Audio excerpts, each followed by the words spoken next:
تبارك الذي بيده الملك وهو على كل شيء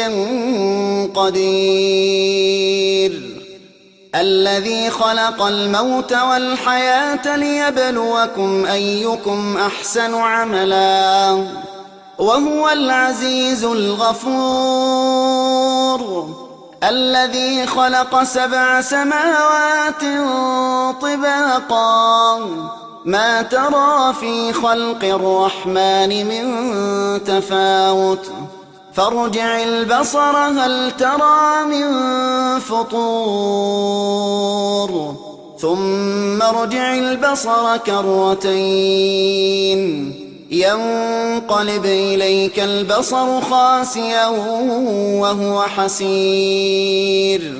ولقد زينا السماء الدنيا بمصابيح